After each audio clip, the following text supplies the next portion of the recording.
nome do cacique? Cacique. Semblante, Brasil, o cara feia. Tubá-Inharô. Tubá-Inharô.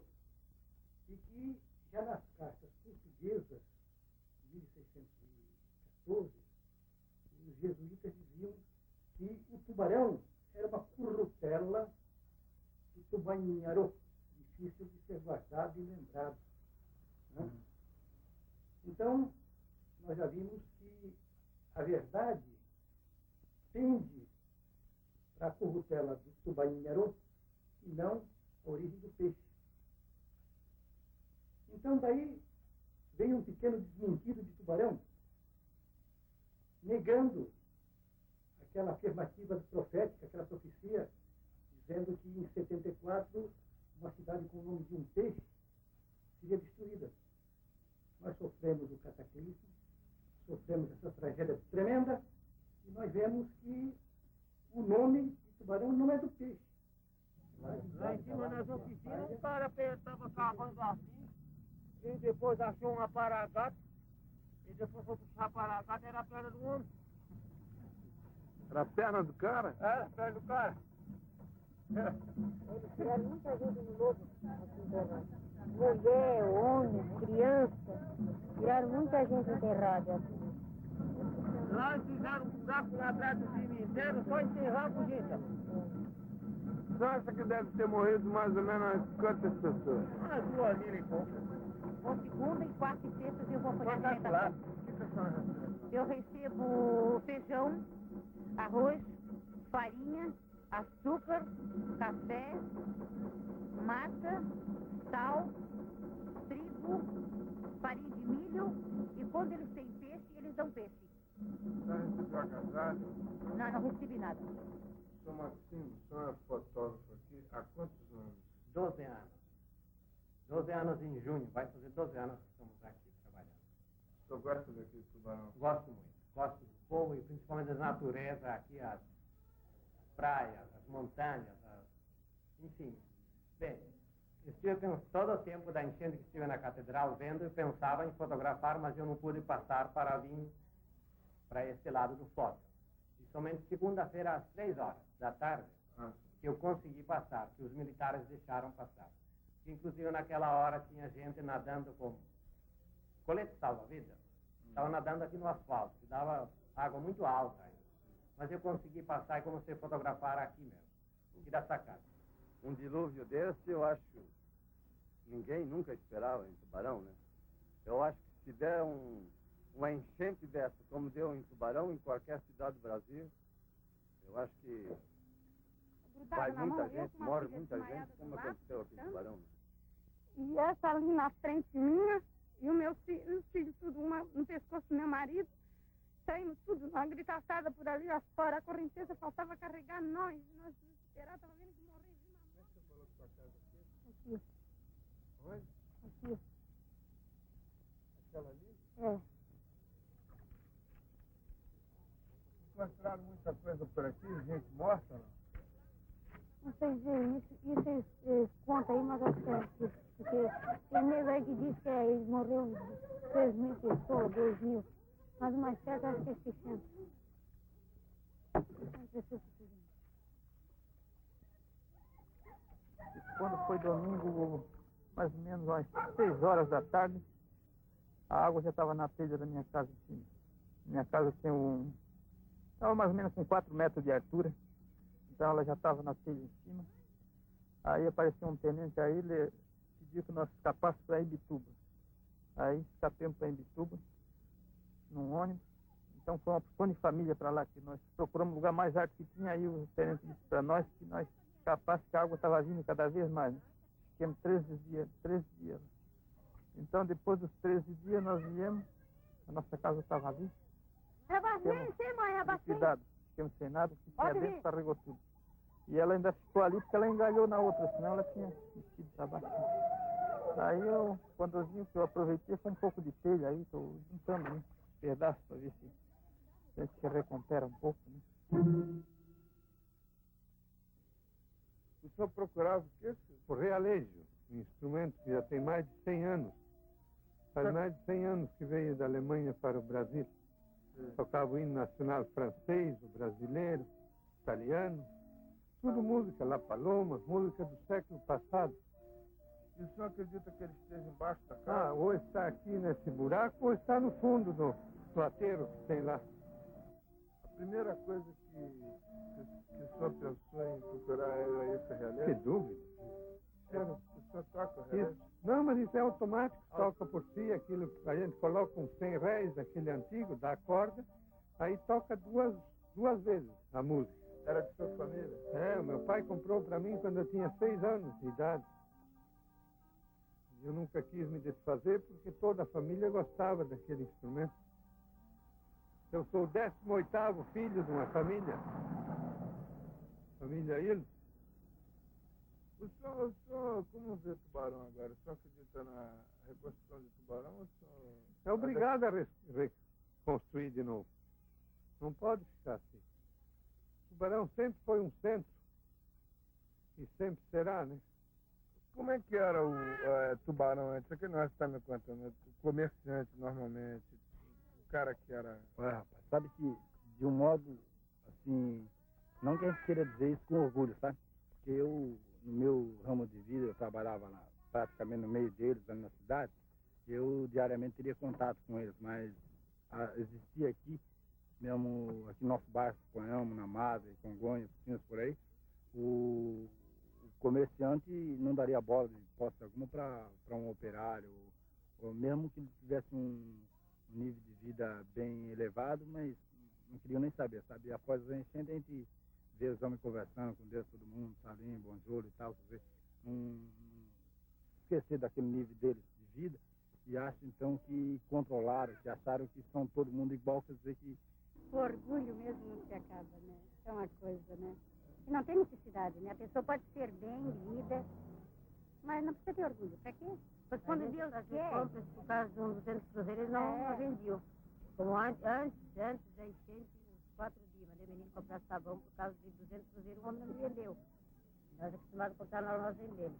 Por causa de 200, não vendeu sabão pro menino. Pois, já tem orgulho, né? Tá vendo como já está? Ainda estão orgulhosos, né? Já estão. A senhora acha que... A senhora quando chegou... A senhora está dizendo... Eu moro onde? Eu moro em Nessa fila tinha a quantidade de pobre e rico, era mesmo. Era tudo, aí era tudo irmãos, né? Estavam os pobres, os ricos, tudo junto com nós, né? Passando fome. Passamos um dia e uma noite sem comer e sem tomar água. Lá naquele... Ali tinha rico, tinha pobre, tinha tudo. Aí era tudo irmão. Mas hoje eles já passam por nós que estavam lá passando fome, vira a cara. Já botou mais uma roupinha, né? E ganhou. O fulano de tal, o seu comerciante ou isso aqui, talvez então, como ele não quer chegar na fila, tendo que fazer um bilhetinho, manda pelo empregado dele com a condução, entrega lá pro porteiro ou aquela pessoa que está na porta. Né? E aí, então, o rancho dele é o senhor rancho, né? Quanto que o da gente, por exemplo, no primeiro dia 1º de abril, foi o primeiro rancho que eu peguei.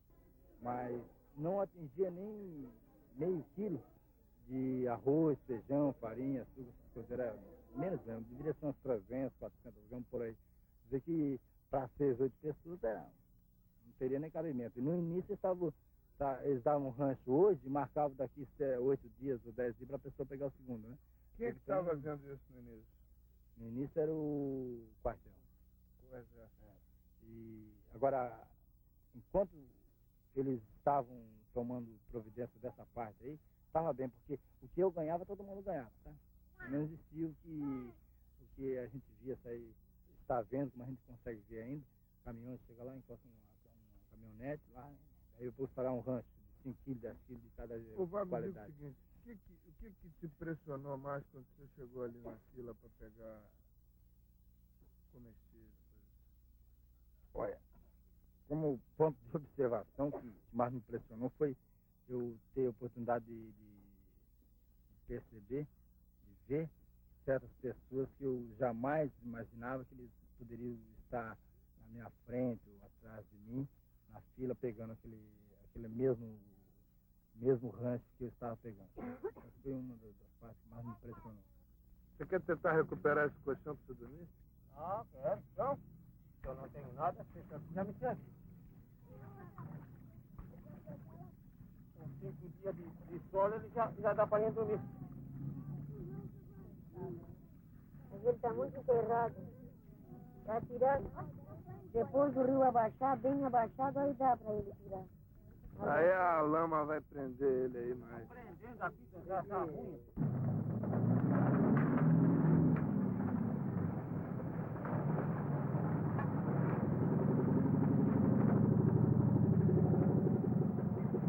Aí está com a roupa do corpo. O senhor está Isso aqui era meu.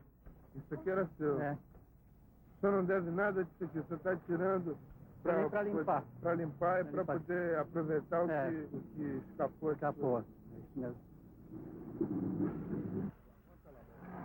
Foi o senhor que construiu essa casa? Fui eu. Quantos anos tem que você construiu? Acho que já tem uns 25 anos ou mais. 25 anos. É. O senhor acredita que tenha morrido muito gente? Acredito, sim, acredito.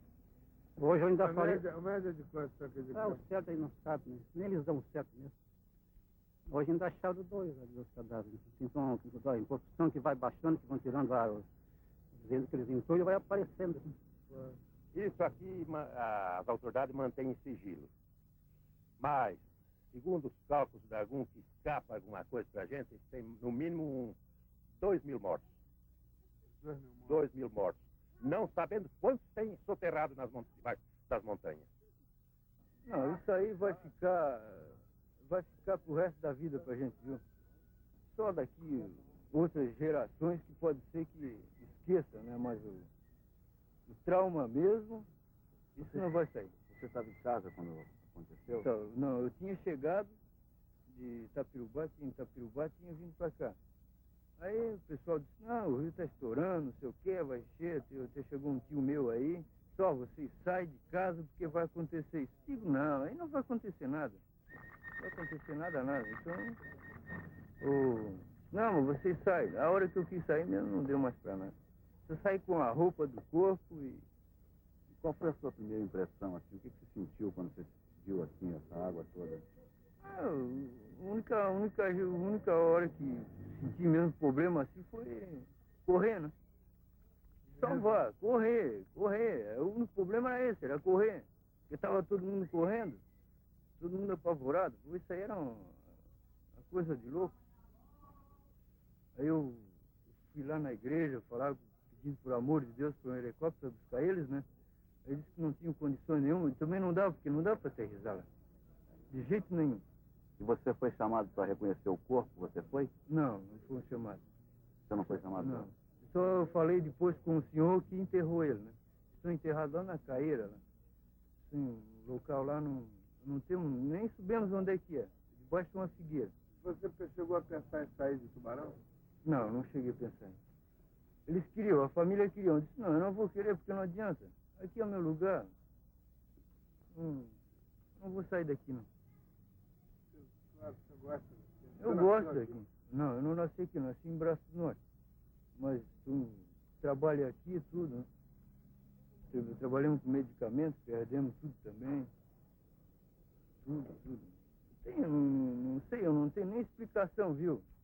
A gente não está assim, atormentado. Aí a água veio. Chuva. E aí foi o fim. Aí quem pôde se salvar, salvou. Quem não pôde, morreu. Coitado gritava. Eles gritavam, socorro. Então eu dizia assim, Jesus vai mandar a caloria para vocês até meio-dia. Porque depois de meio-dia o leste vai acalmar. Então depois do leste acalmar, eu vou arrumar um coxo com uma tauba embaixo pregada, para depois aquele coxo nós conseguir ir lá salvar aquelas 3 pessoas. Estava o pai, a filha e o motorista da guarda. Então na hora, e eles pensavam que nós não atravessávamos e não ia lá, né? Naquela onda. Então ali foi conseguido. Botei uma tauba de 6 metros de comprimento, uma de atrás da outra, 2 taubas de 3, fez 6, e preguei do lado do coxo, no fundo de baixo para cima, compreendeu? Aí a boca do coxo em cima. E eu de bruços, preguei a tábua, cartei com 2 sarrafos e agora vamos pegar 2 mambu e vamos. Tiremos. Chegamos lá, o primeiro que estava agarrado era o motorista embaixo. As filhas aqui no meio do pai. E o pai estava mais em cima, no acalito. Aí vai, não vai, vai, não vai.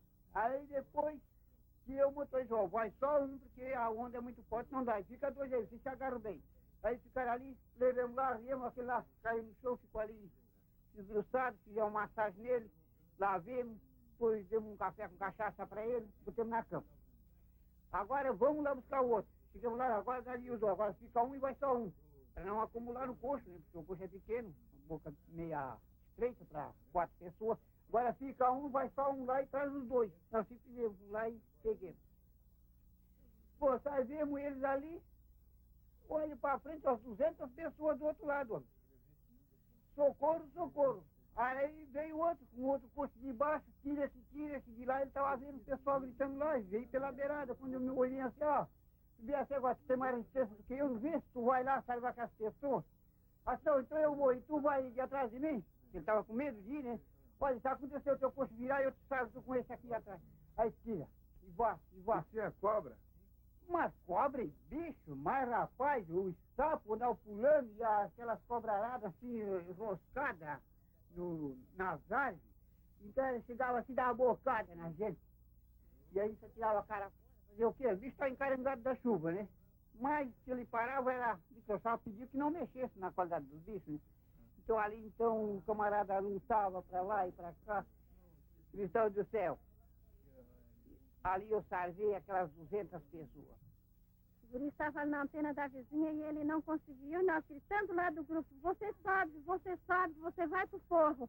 Mas a casa da vizinha já estava lotada de água, já estava já que não dava mais do guri entrar para dentro mesmo, porque não tinha mais jeito, né? Mandamos ele quebrar o vidro para subir na janela, para subir para cima da casa, também não tinha jeito. Então o que ele fez, subiu para a antena, mas ele estava muito cansado. Aí então ele saiu aboiado. Isso aí foi a maior da calamidade, a maior da tristeza que eu nunca vou me esquecer na vida. Rapaz de preto velho ali, mas não saiu um, onde a água cobriu ele, ficou tudo no lugar. E é um troço que é levinho, né? Tudo direito. E o único preto velho que saiu foi, parece que ele é o pai Antônio, né? O pai Antônio saiu e o negrão acho que espiou, rapaz. Ficou de queixo, assim, pendurar numa tabaca daqui. E não saiu dali também. Ele saiu do gongá e os atabacos pararam no canto de cá, né? Ele veio e parou certinho. Queixo pendurado no tambor. Tô vendo mesmo.